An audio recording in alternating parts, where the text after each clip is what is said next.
ഇതിഹാസങ്ങളനുസരിച്ച് ഈ ഒരു കണ്ണ് പൊസസ് ചെയ്യുന്ന ഒരാൾക്ക് ഒരു നോട്ടം കൊണ്ട് രാഷ്ട്രങ്ങളെ നശിപ്പിക്കുവാനും ഒരു മന്ത്രിക്കൽ കൊണ്ട് അവരെ ഉയർപ്പിക്കുവാനും കഴിയും.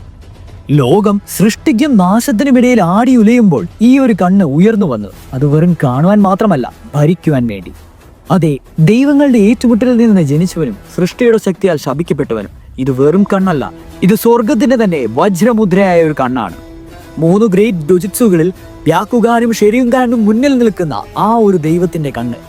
അവർ അതിനെ ഒരു കെട്ടുകഥ എന്ന് വിളിച്ചുകൊണ്ടേയിരുന്നു, ഒരു സന്യാസിയുടെ അഹങ്കാരം എന്നും പറഞ്ഞു. പക്ഷെ അത് തുറക്കുമ്പോൾ യാഥാർത്ഥ്യം തന്നെ വിറയ്ക്കുകയുണ്ടായി.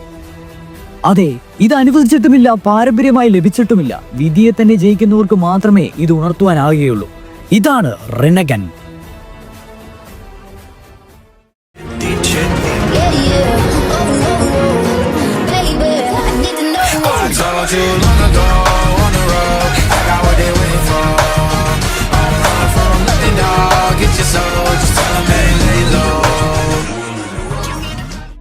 Okay fine, റിനഗൻ.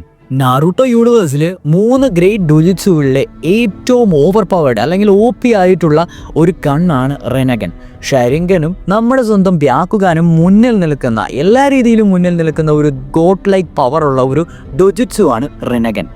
റിനഗന് സംസാര ഐ എന്നുള്ള ഏലിയാസ് നെയിമും ഉണ്ട്. ഇതിന്റെ ഒറിജിൻ സ്റ്റോറി ഒന്ന് സമ്മറൈസ് വേർഷനിൽ പറയുകയാണെങ്കിൽ, നമ്മുടെ ഔട്സുസുക്കി ക്ലാനിലെ അല്ലെങ്കിൽ ഗോഡ് ക്ലാൻസിലെ കാഗുയ ഒരു ഫ്രൂട്ട് കഴിച്ചപ്പോൾ റിനെ ഷെരംഗൻ എന്ന് പറയുന്ന ഒരു കണ്ണ് അവേക്കനായി. ഇത് തന്റെ മക്കളായ ഹോഗുറാമയ്ക്കും ഹാമുറയ്ക്കും സ്പ്ലിറ്റ് ആയി പോവുകയും ചെയ്തു. ഹോഗുറാമയ്ക്ക് കിട്ടിയതാണ്, അല്ലെങ്കിൽ സെയ്ജോ 6 പാത്തിന് കിട്ടിയതാണ്, പോസസ്ഡ് ആയതാണ് ഈ പറയുന്ന റിനഗൻ. ഗോഡ്സ് അല്ലാതെ മനുഷ്യരിൽ 2 പേര് മാത്രമേ ഇത് അവേക്കൻ ചെയ്യുവാൻ സാധിച്ചിട്ടുള്ളൂ. 1 മാദര ഉച്ചിഹ, 2 സാസ്കെ ഉച്ചിഹ. വെയിറ്റ്, നിങ്ങൾ ആലോചിക്കുന്നത് എന്താണെന്ന് മനസ്സിലായി? നഗാട്ടോ അല്ലെങ്കിൽ പെയിൻ, ഒബീറ്റോ ഇവർക്കൊക്കെ ഇത് എങ്ങനെ കിട്ടിയെന്നല്ലേ? തുടരെ പറയാം. അതിനു മുമ്പ് ഈ ഒരു റിനഗൻ അവേക്കൻ ചെയ്യേണ്ടത് എങ്ങനെയാണെന്ന് നമുക്ക് നോക്കാം. ഇതിന് 2-3 രീതികളിൽ പറ്റും. 1, നമ്മുടെ ഹോഗ്രാമ അല്ലെങ്കിൽ സെയ്ജ് ഓഫ് 6 പാത്തിന്റെ അടുത്ത് നിന്ന് ഡയറക്റ്റ് ആയിട്ട് മേടിക്കുക. 2, അദ്ദേഹത്തിന്റെ മക്കളായിട്ടുള്ള ആസുറയും ഇന്ദ്രയുടെയും ചക്ര നേച്ചർ കോമ്പൈൻ ചെയ്യുമ്പോൾ നമുക്ക് റിനഗൻ ആക്ടിവേറ്റ് ചെയ്യാൻ പറ്റും. ഇങ്ങനെയാണ് നമ്മുടെ മദറ ഉച്ചിഹ റിനഗൻ ആക്ടിവേറ്റ് ചെയ്തത്. മറിച്ച് സാസ്കെ ആകട്ടെ ഡയറക്ട്ലി നമ്മുടെ ഹോഗ്രാമയുടെ അടുത്ത് നിന്ന് ഗ്രാൻഡ് ചെയ്യപ്പെട്ട റിനഗനായിട്ടാണ് നടക്കുന്നത്. ഹാഷുരാമയുടെ കൂടെ സെൽസ് വെച്ച് ഉപയോഗിച്ചിട്ടാണ് മാദര ഉച്ചിഹയ്ക്ക് റിനഗൻ ആക്ടിവേറ്റ് ചെയ്യാൻ പറ്റിയത്. ഇപ്പോൾ 2 പേരുടെയും, അതായത് ഇന്ദ്രയുടെയും അസുരയുടെയും ആ ഒരു കോമ്പിനന്റ് നേച്ചർ ഓഫ് എനർജി നമ്മുടെ മാദരയ്ക്ക് കിട്ടുകയും തുടർന്ന് റിനഗൻ അവേക്കൻ ചെയ്യുകയും സാധിച്ചു. എന്നാൽ ഇത് സാധിച്ചപ്പോഴേക്കും മാദര നിയർലി ഡെത്ത് എന്ന് തന്നെ പറയാം. അതായത് 100 വയസ്സിൻ്റെയൊക്കെ മണ്ടയിൽ പോയിരുന്നു. സോ ഈ ഒരു ടൈമിൽ വലിയൊരു പ്രോസസ് ചെയ്യാനുള്ള ഒരു പവർ അദ്ദേഹത്തിന് ഇല്ലാത്തതുകൊണ്ട് തന്നെ അദ്ദേഹം ഈ ഒരു കണ്ണുകൾ മറ്റു ചിലരിലേക്ക് താൽക്കാലികമായി ട്രാൻസ്പ്ലാന്റ് ചെയ്തു. അങ്ങനെ അദ്ദേഹം തിരഞ്ഞെടുത്ത ഒരു കുട്ടിയായിരുന്നു നഗാട്ടോ അല്ലെങ്കിൽ പെയിൻ. അതായത് ഉസുമാഗി ക്ലാനിലുള്ളവർക്ക് വളരെയധികം നേരം നല്ല റിലയബിൾ ആയിട്ടുള്ള ചക്രയുള്ളത് കൊണ്ടും അദ്ദേഹത്തിൻ്റെ പ്ലാൻ അനുസരിച്ച് എത്ര നേരം വേണമെങ്കിലും ഇവരത് പ്രോസസ് ചെയ്തുകൊള്ളും എന്നുകൊണ്ടുമാണ് നഗാട്ടോയ്ക്ക് മാദര ഈ ഒരു കണ്ണ് കൊടുക്കുന്നത്. എന്നാൽ ഈ ഒരു പെയിൻ അല്ലെങ്കിൽ നഗാട്ടോയാണ് ഈ ഒരു റിനഗന്റെ ഫുൾ പവർ അനീം സീരീസിൽ നമുക്ക് കാണിച്ചു തരുന്നത്. അതിനി നോക്കാം. 6 പാത്ത് ടെക്നിക്ക് എന്നറിയപ്പെടുന്ന റിക്കോഡു നോ ജുത്സു അല്ലെങ്കിൽ റിനഗൻ യൂസറിന് ആക്സസിബിൾ ആയിട്ടുള്ള 6 മേജർ എബിലിറ്റീസ് നോക്കാം. 1ാമത്തെ പവർ ദേവാപാത്ത് എന്നാണ് പറയുന്നത്. ഇതിന് attractive and repulsive forces control ചെയ്യാനുള്ള ഒരു പവറാണ് തരുന്നത്.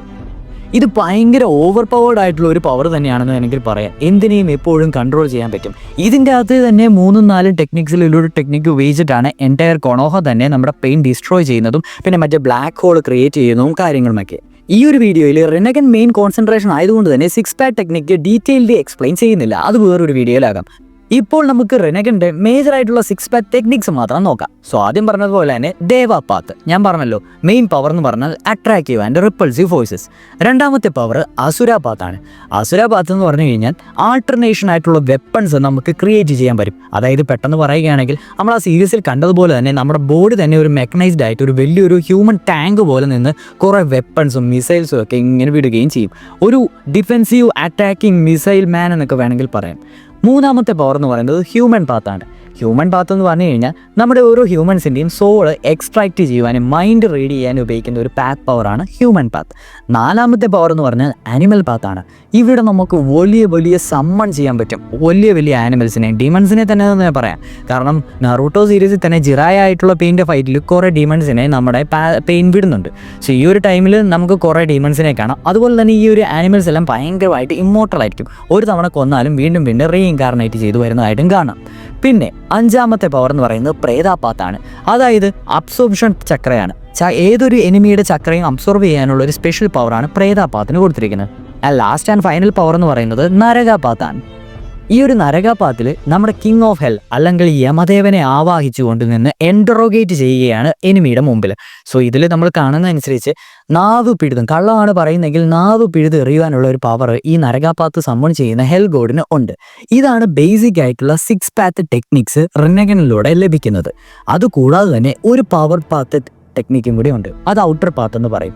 അത് സത്യം പറഞ്ഞു കഴിഞ്ഞാൽ ഓരോരുത്തർക്കും ഡിഫറെൻ്റ് ആയിരിക്കുമെന്ന് തന്നെ പറയാം. നമ്മുടെ പെയിൻ ആണെങ്കിൽ ഈ ഒരു ഔട്ടർ പാത്ത് ടെക്നിക്ക് ഉപയോഗിച്ചാണ് എൻ്റയർ കൊണോഹയിലെ മരിച്ചുപോരെല്ലാം ജീവൻ തിരിച്ചു കൊണ്ടുവന്നത്. എടുത്ത് പറയുകയാണെങ്കിൽ മറ്റേ ഗെഡോ മാസോ എന്ന് പറയുന്ന ടെക്നിക്ക് ഉപയോഗിച്ചുകൊണ്ട്.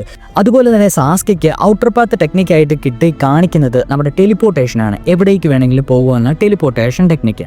ബാദ്ര ഉച്ചിഹയ്ക്കാകട്ടെ ലിംബോ സ്റ്റേജിൽ ക്ലോൺസിനെ ക്രിയേറ്റ് ചെയ്യാനുള്ള സ്പെഷ്യൽ പവറാണ് കിട്ടിയിരിക്കുന്നത്. എനിക്ക് മനസ്സിലായ കാര്യങ്ങൾ വെച്ച് ഔട്ടർ പാത്ത് ടെക്നിക്ക് ഓരോ വീൽഡേഴ്സിനും യുണീക്ക് ആയിരിക്കും.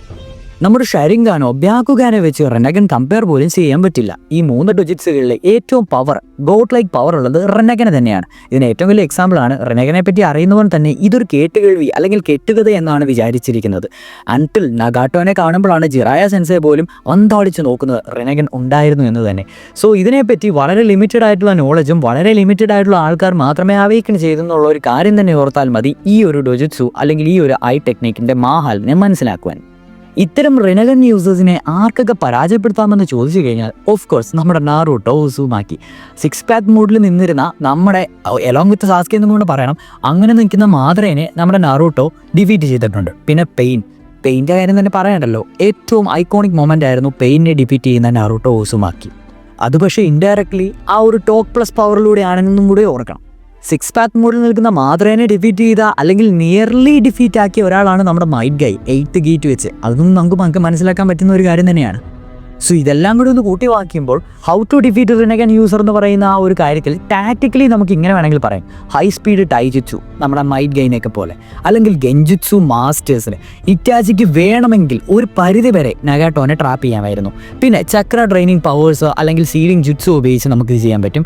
പിന്നെ ടീം സ്ട്രാറ്റജി, ഇതൊക്കെ തന്നെയാണല്ലോ നാറൂട്ടോ സീരീസിലും ഉടനീളം നമുക്ക് ഈ ഒരു റിനഗൻ യൂസേഴ്സിന് എതിരെ കാണിക്കുമ്പോൾ അല്ലെങ്കിൽ അങ്ങനത്തെ ഒരു വില്ലൻ വരുമ്പോൾ എന്താണ് ഹീറോസ് കാണിക്കുന്നതെന്ന രീതിയിൽ നമുക്ക് മനസ്സിലാകുന്നത്.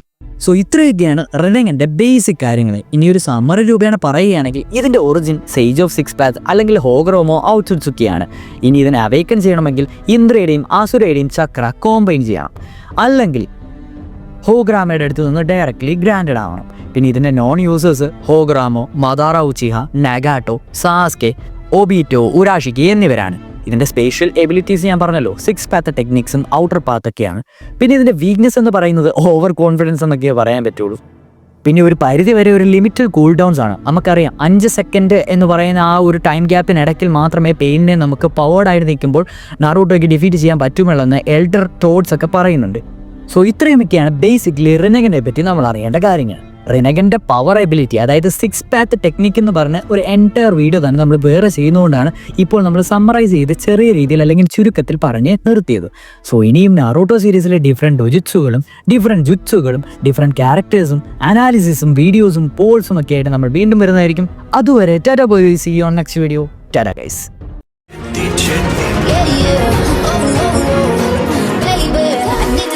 I told you long ago